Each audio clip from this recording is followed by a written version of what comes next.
Mari kita berdoa.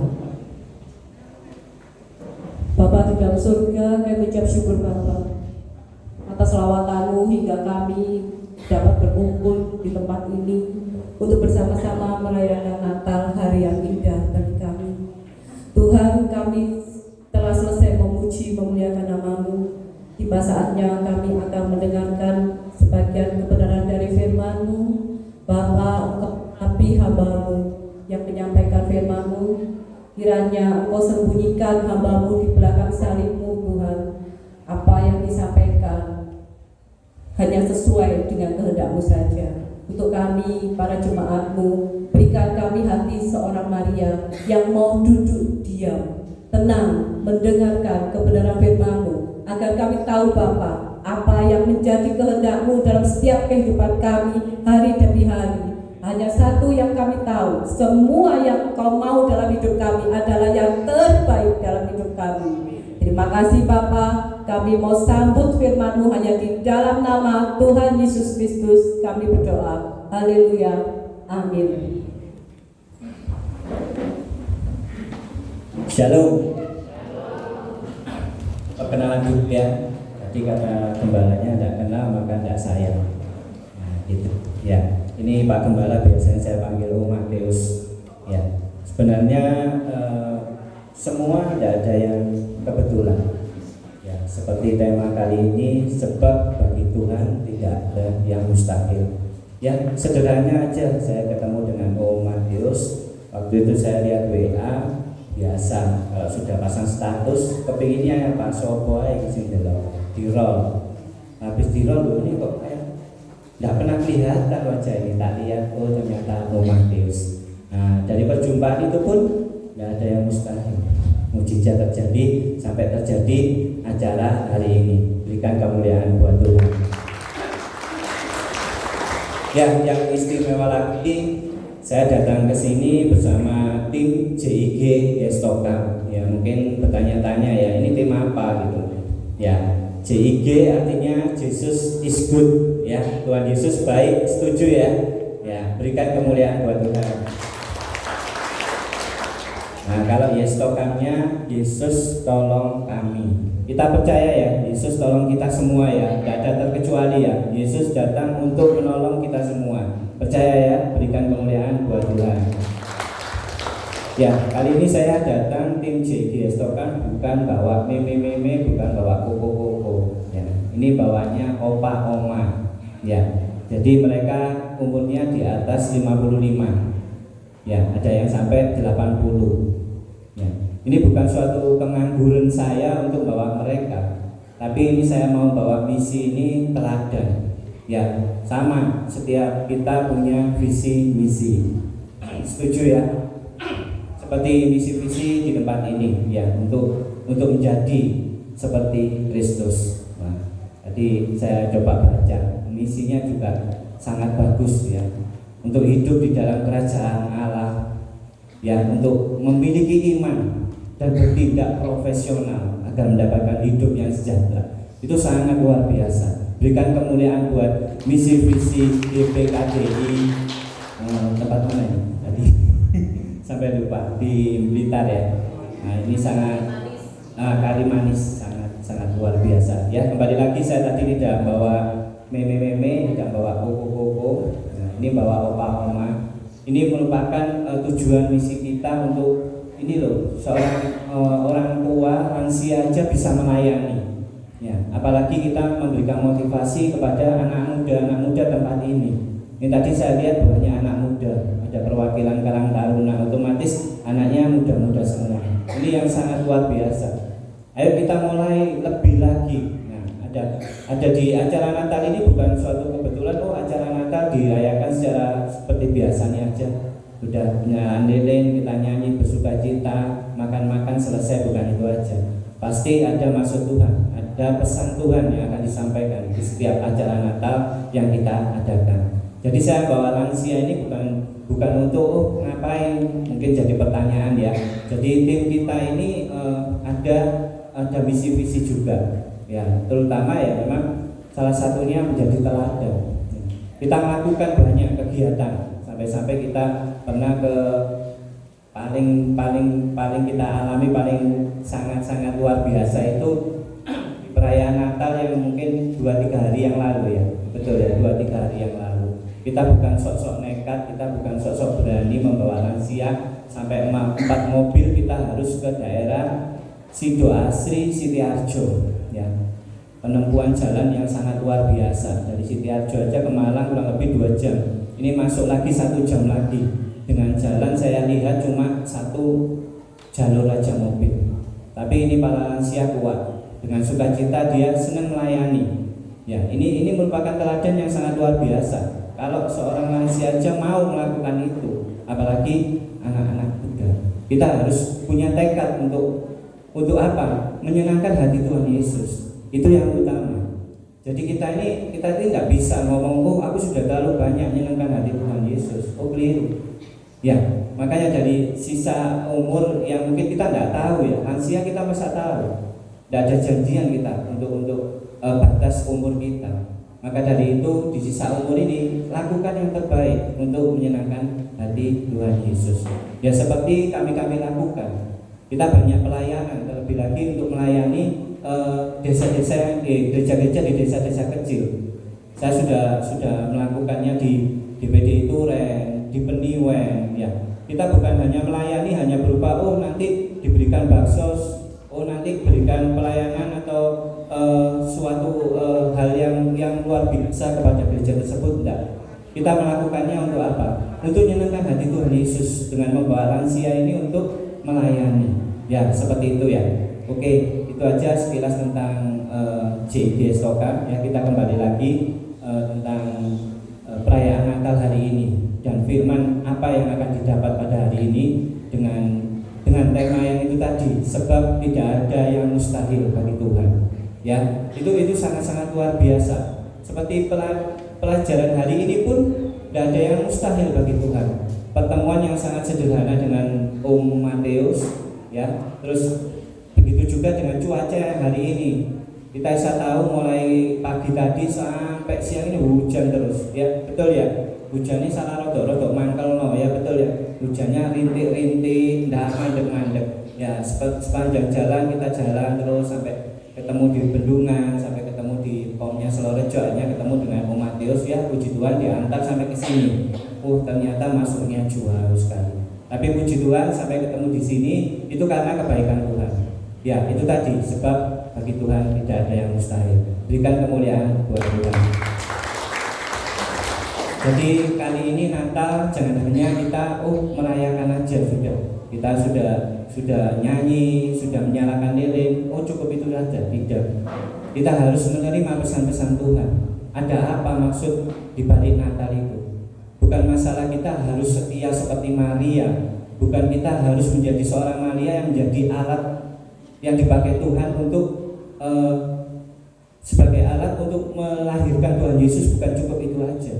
Tapi ada pesan-pesan. Seperti Maria, kita harus punya teladan yang sangat luar biasa. Kita harus taat, kita harus setia. Terlebih lagi percaya. Kita semua ini dipakai sama Tuhan sebagai alatnya. Ya, tapi tanpa kita sadari, karena apa? Kita tidak mau bertindak. Kita hanya diam aja. Saya selalu membicarakan hal ini untuk apa? Untuk kita ini jangan jadi jemaat yang biasa. Terlebih lagi pelayan-pelayan, hamba-hamba Tuhan. Tidak cukup dari ini saja. Hamba-hamba Tuhan, ayo mari terus lakukan. Jadikan semua bangsa muridku, bukan hanya tempatnya ini aja, bukan di sekitar sini aja. Ayo tapi keluar. Lakukan yang lebih jauh lagi. Itu hamba-hamba Tuhan, pelayan-pelayan Tuhan. Bagi jemaat pun sama. Bagi jemaat tidak cukup hanya duduk diam memuji Tuhan, setelah itu mendengarkan firman selesai pulang. Enggak. Ayo kita mulai melakukan hal yang lebih lagi. Dengan apa? Menceritakan ini loh Kristen, ini loh kasih Kristus, ini loh Tuhan kita Yesus Kristus yang sangat luar biasa. Setuju ya? Berikan kemuliaan buat Tuhan. Ya, kali ini pesan-pesan Natal tidak cukup hanya kita ini memiliki teladan seperti Om Maria. Ya, bukan masalah jadulnya, bukan masalah itu firman-firman yang sudah selesai. Semua Kristen orang tahu, bukan. Tapi di dalamnya kita harus lebih dalam lagi. Karena kita masih banyak sekali kita dapati pelayan-pelayan atau hamba Tuhan, bahkan jemaat yang hanya sebagai rutinitas saja. Pelayan dia melakukan rutinitas sudah sebagai pemain musik, WL, dilakukan selesai sudah. Oh bukan, tapi kita harus melakukan lebih lagi. Karena kita tidak cukup untuk menyenangkan hati Tuhan hanya begini saja, tidak cukup. Tapi ayo kita melangkah lagi. Ya, seperti saya membuat grup komunitas JG Stokam ini bukan karena untuk supaya viral aja, supaya jadi ternama aja, bukan. Tapi untuk jadi terang.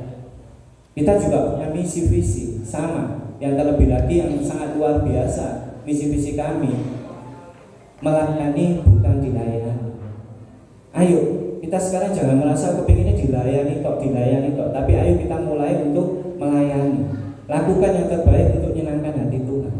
Sama seperti misi kami ini, selalu kita melakukan dengan tindakan. Tidak cukup dengan ngomong-ngomong saja, tidak cukup. Ya, terlebih lagi kita punya ya pun ini kita imani. Ini benar-benar kita melakukan, bukan hanya berupa kata-kata disuarakan dengan lantang selesai enggak, tapi benar-benar kita lakukan. Ya, siap ya komunitas JG Stokam ya, kita ya. Oke. JG Stokam diberkati, JG Stokam memberkati, JG Stokam berinovasi. Nah, berikan kemuliaan buat Tuhan. Nah, itu visi kami. Ya, apa? Kita setelah diberkati, kita harus memberkati. Ya, yang terutama lagi. Nah, ini tadi ada hampir sama. Kita harus bertindak profesional. Kita tidak boleh kalah dengan opa-oma di komunitas JG Stokam. Kita harus lebih lagi lakukan yang profesional. Ini tadi kita bicara tentang inovasi baru, hampir sama. Kita selalu dikasih inovasi baru. Lansia pun penuh inovasi loh. Ya, seperti hari ini loh, ini namanya juga sama, Om Matius ya. Tapi ini Om Matius saja. Nah, itu tadi Om Matius apa saya lupa. Jadi seperti hari ini kita disorot seperti ini ya. Ini masuk YouTube ini. Bukan masalah kita gaya-gayaan atau gaya dok paling mau pamer atau mau minta subscribe bel lonceng ya. Ya, kayaknya kan gitu ya, bel lonceng subscribe ya. Ya, nanti dilihat aja di YouTube dengan channel Jesus is Good. Ya, kita nggak butuh subscribe, kita nggak butuh lonceng ya. Cuma dilihat aja. Nah, ini loh teladan-teladan yang sudah kita lakukan. Kita melayani sampai di GKJW Peniwen, 5 gereja GKJW Peniwen kita satukan jadi satu. Kita bersuka cita memuji muliakan nama Tuhan dengan para lansia di tempat itu. Sangat sukacita sekali. Dan terlebih lagi yang itu tadi, yang pertama kita diberkati untuk memberkati. Nah, itu ya yang benar-benar harus dilakukan. Jadi di sana kita baksos. Ya, awalnya lucu sih baksos waktu itu di GPDI Senggreng ya. Kita di GPDI Senggreng kita sudah kontak dengan gembalanya. Akhirnya gembala menyetujui. Yang akhirnya saya tanya, jemaat lansianya berapa? Oh 15 sampai 16. Kita mulai. Di situ kita mulai ajak ibadah bareng, terus habis itu kita baksos. Kita memberikan sembako sejumlah 15 sampai 16. Ya, seperti biasa kita juga perjamuan kasih. Ya, semua dilakukan pure lansia yang melakukan. Jadi semua itu lansia yang melakukan, mulai dari tata caranya, mulai dari ibadahnya sampai pelayanannya, seperti itu. Dan ditingkatkan kembali. Setelah itu kita naik lagi. Kita melayani di DPDI Turen, jumlahnya ditambah sama Tuhan. Ini sangat-sangat luar biasa. Dari 15 akhirnya naik jadi 30 sekian. Kita lakukan terus memberikan yang terbaik. Dengan ya tadi bukan hanya ucapan tapi benar-benar diimani dan dilakukan. Di situ kita lakukan lagi dan akhirnya sukses. Bisa dilihat di YouTube-nya nanti. Ditingkatkan lagi sama Tuhan. Akhirnya kita ketemu di GKJW Peniwen. Yang harus kita layani 5 gereja GKJW Peniwen kita jadikan satu, itu jumlahnya lebih dari 100. Kita bingung masalah sembako, enggak. Tuhan menjanjikan kecukupan. Tuhan memberikan pasti yang terbaik. Dengan tadi ya kita JG Stokam diberkati, JG Stokam memberkati, dan ini yang harus kita lakukan. JG Stokam penuh inovasi. Dan akhirnya kita ngadakan basar baju layak pakai sampai pernak-pernik ya, sembarang kali wis dandang-dandang barang itu. Nah, itu dilakukan. Yang pertama, kita memberkati apa? Jemaat bisa membeli sangat-sangat murah.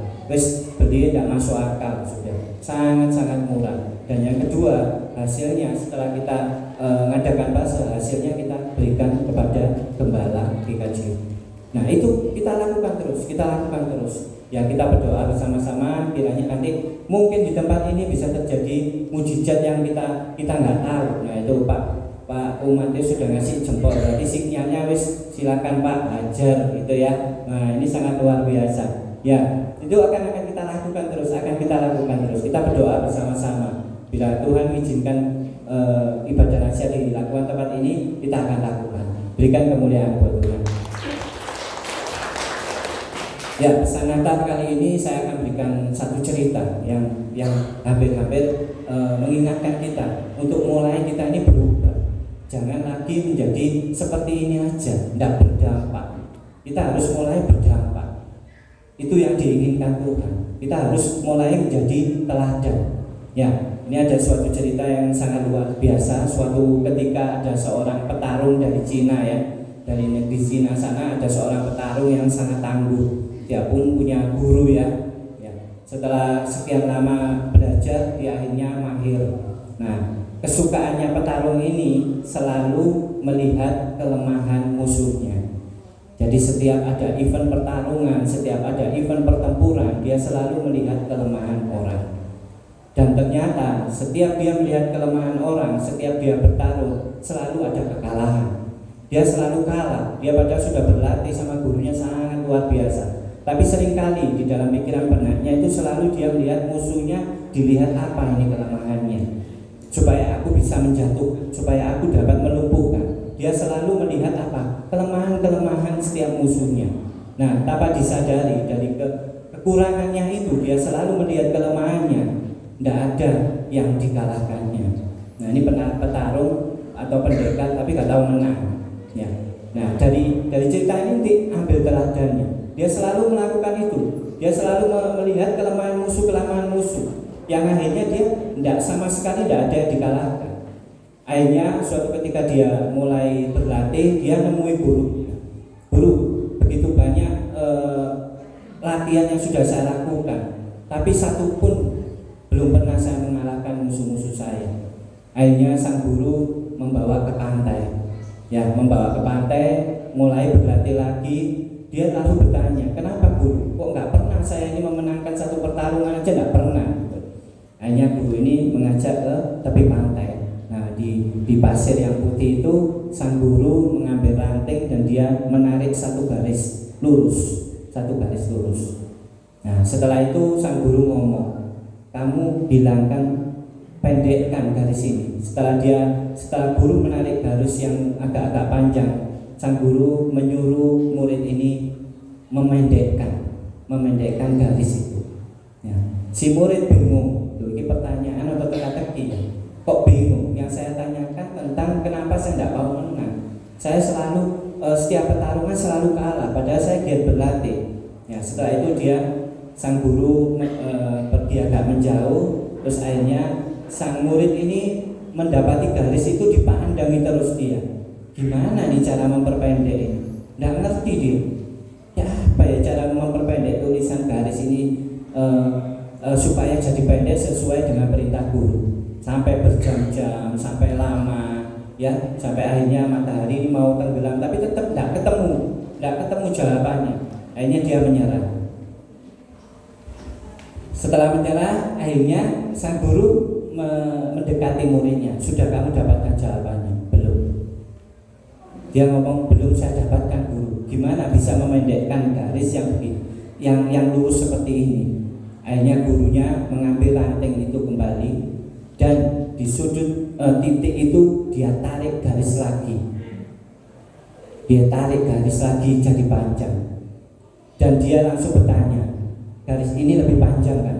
Berarti garis awal tadi lebih pendek dan ini lebih panjang. Nah, ini yang membuat garis jadi pendek. Ini ada artinya. Si murid jadi bingung, loh maksudnya apa? Suruh mendek, kok tambah didowono.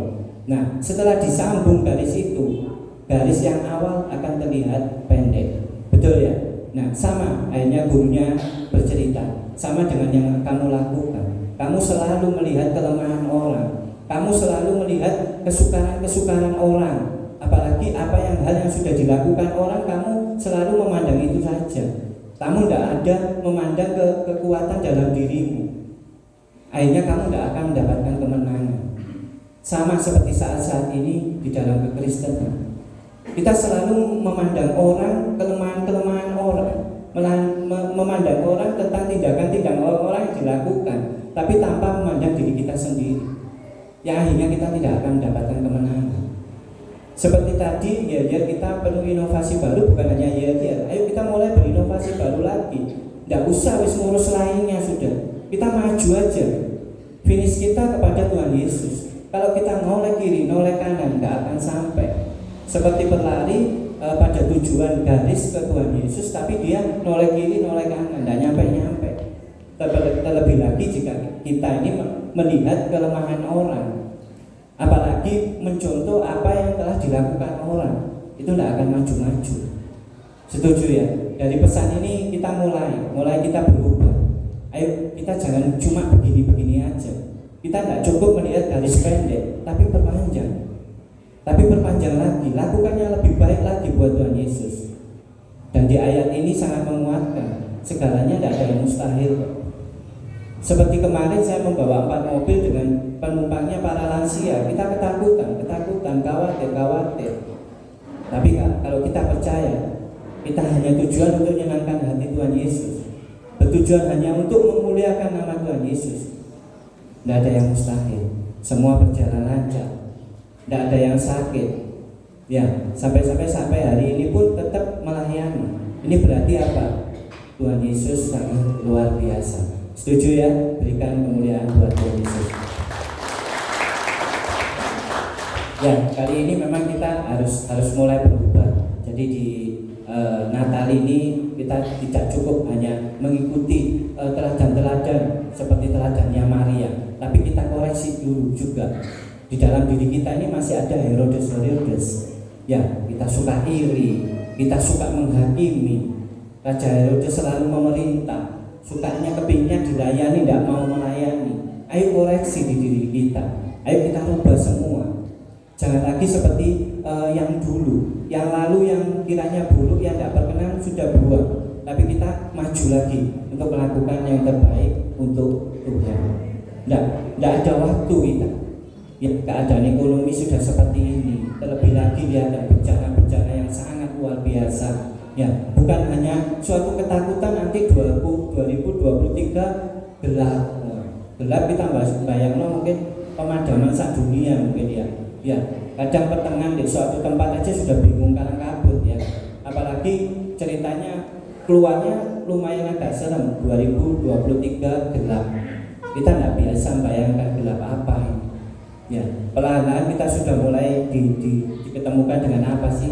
Paling luar biasa yang kita takutkan. Kalau masalah ekonomi sih menurut saya sudah global pasti terdampak. Karena apa? Di waktu pandemi kita suruh berhenti.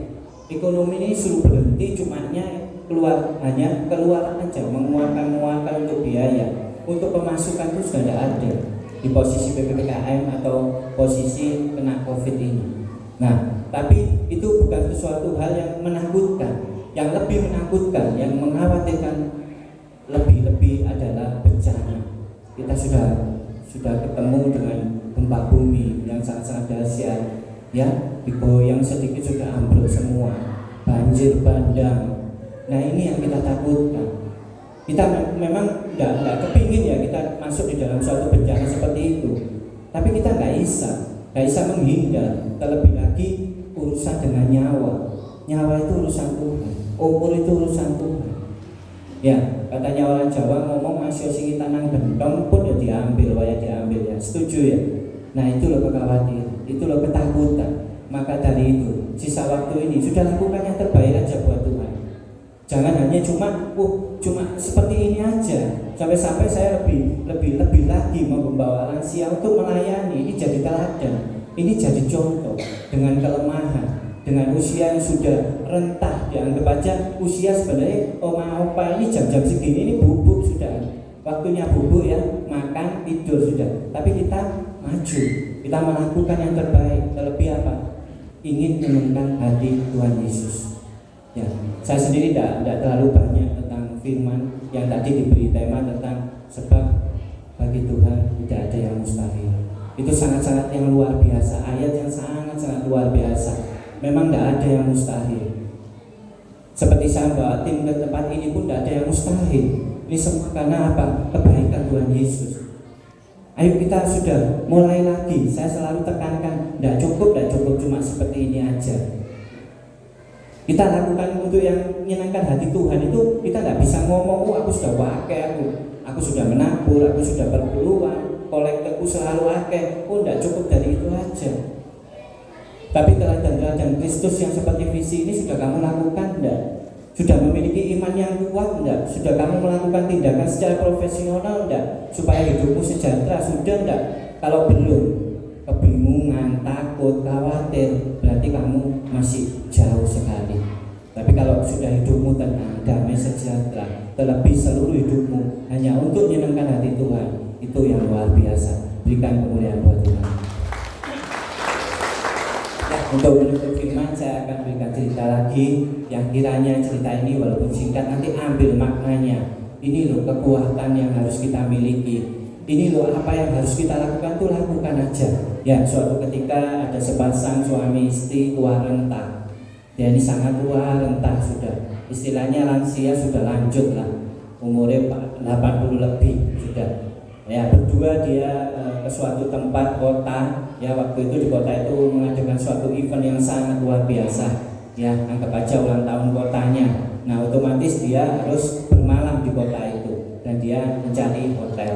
Ya, satu hotel dia datangi. Waduh, maaf opa oma, maaf kakek nenek, ini sudah penuh semua. Ya, akhirnya dia ke hotel satunya dia tidak dapatkan. Ya, dari mulai bintang 1, 2, 3 bintang 7. Ya, dia tidak dapatkan. Nah, suatu ketika ada satu hotel yang standar ya. Standar, akhirnya orang tua kakek-kakek ini masuk. Dia menemui resepsionis, tetap resepsionis ini ngomong, waduh, kebetulan ini penuh semua ini. Nenek, gimana ini? Akhirnya pemuda resepsionis ini memandang mereka, waduh, ini sudah tua, sudah mau gelap gimana? Terus akhirnya resepsionis ini menawarkan ada satu kamar, tapi keadaannya sederhana. Keadaannya maksudnya tidak seperti hotel layaknya yang kakek nenek pesan. Yang kakek nenek ini ngomong, tidak apa-apa wis, yang penting kita bisa bermalam di sini, kita bisa mengikuti event di kota itu. Dan akhirnya si pemuda ini ngomong, itu tapi kamar saya, tidak apa-apa. Nah, si kakek nenek ini sangat terkejut. Loh, kamarnya kok dikekno? Ya, maunya pesen hotel kok malah ditawari kamarnya resepsionis. Ya, akhirnya dengan terpaksa kakek nenek ini nerima. Ya, akhirnya dengan cepat pemuda ini masuk ke kamarnya, dia bersihkan semua fasilitas, dia benerin semua selayaknya hotel ya. Akhirnya dipersilakan kakek nenek ini masuk. Ya, masuk, akhirnya kakek nenek ini bisa menempati di hotel itu dan tertidur dengan istirahat. Ya, kejadian yang sangat sederhana, sangat sederhana. Apa yang dilakukan resepsionis pun ini sangat sederhana. Hotel penuh, akhirnya kamarnya yang ditawarkan akhirnya ditempati. Nanti diambil makna cerita ini. Ya, bulan berganti bulan, tahun berganti tahun, nenek ini sudah pulang ke negaranya. Nah, tahun berganti tahun, akhirnya suatu ketika di tempat kakek nenek ini pun ramai suatu acara. Dan pemuda ini juga kebetulan juga dia ke kota tersebut. Ya, akhirnya mereka bertemu setelah dia saling mengenal, berbagi identitas, akhirnya bertemu. Dan pemuda ini sangat kaget.